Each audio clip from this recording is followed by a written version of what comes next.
All right? And the three major aspects that affect the world are politics, media, and finance. All right? Politics, media, and finance. So, right now, the buzzword that we know about the world economy is that it's a world economy, it's a global economy. And sometimes in this capitalistic model that we I guess like and practice, there has to be some kind of version of capitalism. Do you have a nationalist capitalism where basically, you're in a race to see if your country It's can 18 produce, hours. if your country can produce the most, or can you, or would you be a global capitalist where you want to practice capitalism but around the globe, right? Now, capitalism is a very simple scheme, okay? Least expenses, most revenue, greatest profit. Okay? What? Okay, Mama. You understand? So, yes, please just sit down. So, it's easy to be a capitalist, okay? If I charge a higher price than what it costs me, I made a profit. And the more profit I can get, the better, okay? So, if you're a global capitalist who owns assets, you own wealth, and you still need labor to manufacture your products, you would be in form of global capitalism so that you can scour the world, see the people who are smart enough, see the people who will take the lowest price to produce my wares, right? I have shipping channels that will, and trade routes that are going to be protected by U.S. military, that's going to be able to come back to the shores of the United States or into Europe, and they're going to sell, all the products that we make, right? And it will be a great profit. It will be an immense profit. It'll be an immense profit because we're making products at the lowest cost on the planet, right? So that's where kind of China comes in, right? Everything is made in China. Everything is made in China. Like, everything is made in China. Like, if you look at everything, a lot of things in your house, it'll be made in China and shipped from China because that's the cheapest place to get labor. Right? Now, if you're a globalist, you're going to have to find a political way to kind of implement this plan. So you basically get nation states to help you be and perform global capitalism. Right? It's that simple. You have policies or ideas like the European Union where there should be free trade, the NAFTA agreement where there should be free trade, things can come from Mexico, things can come from Canada, we're not going to charge you a duty or this and that. That's not a nationalistic economy. Now we're in a global economy where everything is open, all right? Where everything is open. And the same thing in the media, right? The media, there's a link for a YouTube video that I'm going to do, they're owned by private corporations. Like a private corporation, and right now we live in a reality that 1% of all the wealth, 99% of all the wealth or 98% of all the wealth is owned by 1%. Like, there's only few people in the world who can own a media company. It's very expensive to run a media company, and you can look at the link down there. But that is going to kind of shape public opinion on what we should do. Right? So within this adrenoscram scandal, 1,200 CEOs have resigned. That's kind of the finance side because that's in that world. And then you have high-profile political and celebrity ubiquitous titans are a part of this scandal. So, in a way, from the media side, if you have people who are caught up in this adrenochrome scandal, then I would understand the messaging of like a lot of homosexuality that I see in television. Right? Nothing wrong about my homosexual brothers and sisters who participate in that lifestyle. That is your God. That is your choice of being a God. But it is very much slanted to that it is not balanced. It is not balanced. Even when they promote the transhuman thing, like, that is now another level to that. There is another level. And then even before all this, there were reports of they were trying to include pedophilia as a LGBTQ and that. Wow. Do you know what I mean? So, like, if these are the people being implicated in this scandal, these are people who control media. I mean, they're sending a message. I mean, that energy that they have, where they can kill, mostly black babies.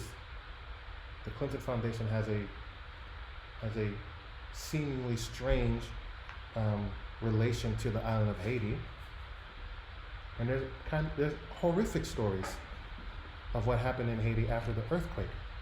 If these people are alleged to do what they have,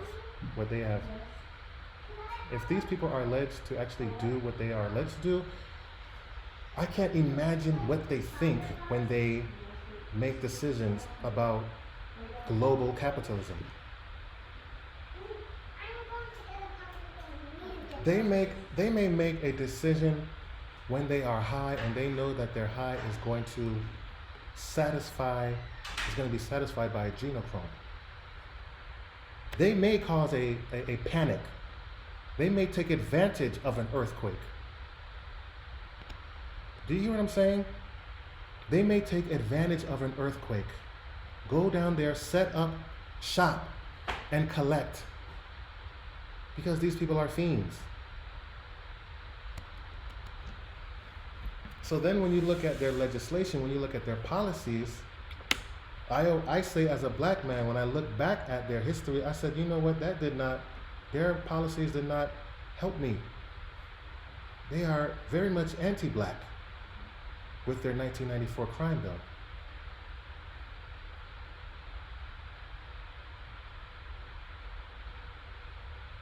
Everything is everything. Everything is everything. And Oprah setting up a school in South Africa. It is true that she's alleged on this thing, like, it's,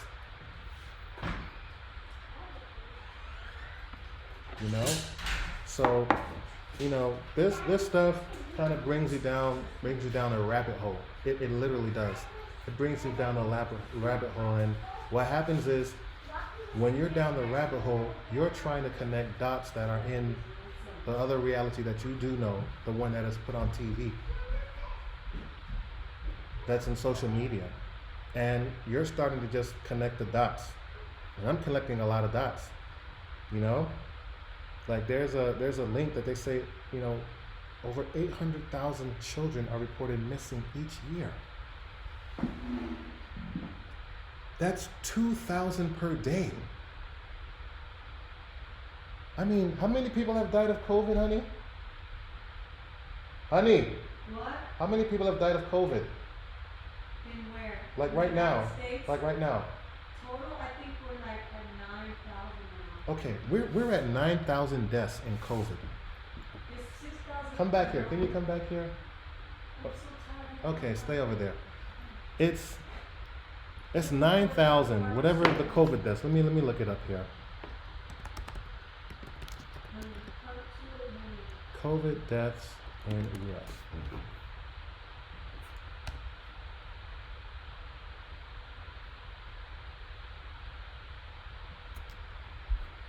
Okay, I'm just picking the news here.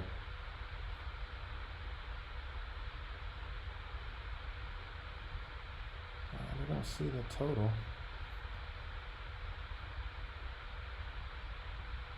Okay, 42,000 people have been infected, and at least 515 people have died. So we're in a pandemic right now because 595 people have died of this thing.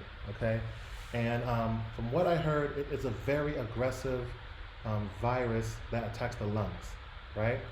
And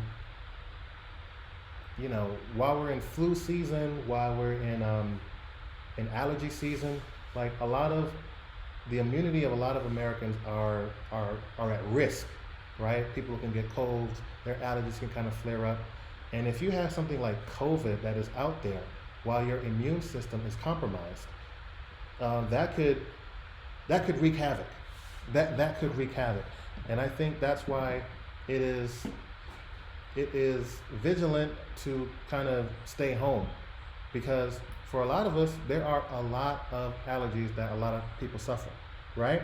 But 2,000 children a day go missing, and that was never a news story. 2,000 children a day go missing. I couldn't even believe to tell you how many times I would tell my friends that my child was lost. A brother of mine shared a story of how when he was in Disney World, you know, that there was a gentleman who looked at his child in a way as if he wanted to eat him. You know, when you're a father, those instincts, those spidey senses tick off. And I had that same experience in the Orlando area. But 2,000 kids a day go missing, and that is not a news story. That is a epidemic. That's a pandemic, according to these times. So, you know, down the rabbit hole I go. And, you know, it was interesting, you know, I said rabbit hole. And, you know, most of the participants, you know, are white. They do have black people implicated within this adrenochrome. And so, like, it was like, okay, white rabbit, you know, because, like, I'm in the rabbit hole. It's mostly filled with white people. I'm like, this is crazy. This is crazy. And then I remembered that movie in The Matrix. And it said, when they first found Neo, it said follow the white rabbit. It said follow the white rabbit. Y'all can look it up. And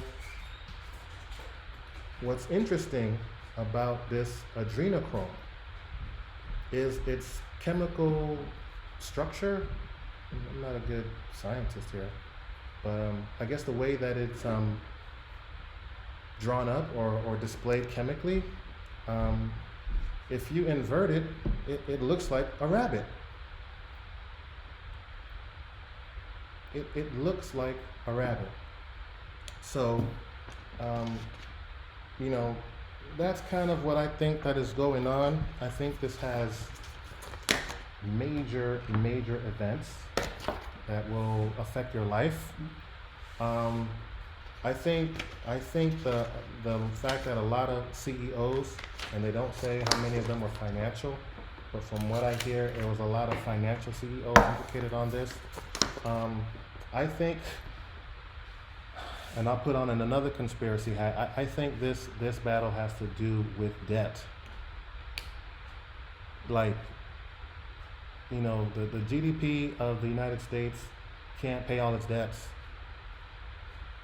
You know what I mean? Like, my whole life, since I got a credit card, I've always paid to debt. I always have paid to debt. Like, it's unbelievable. It's like ubiquitous. You know what I mean? Like, debt is ubiquitous. And I think the people who run this earth, they want to be ubiquitous in our life. They want to be a part of everything. General Mills wants to be in your pantry like every day if it could. And it is, because it is ubiquitous. Coca-Cola, they want to be ubiquitous. All right? I'm telling you, a lot of the CEOs that we don't know are most likely a part of ubiquitous companies. And they are alleged to be implicated in adrenochrome. I think our very way of life is about to be like seismically altered. And it's all from Ellen DeGeneres' Cartomancy card. Because, as the great Tahuti says, as above, so below. This concludes the podcast. Please have a great day.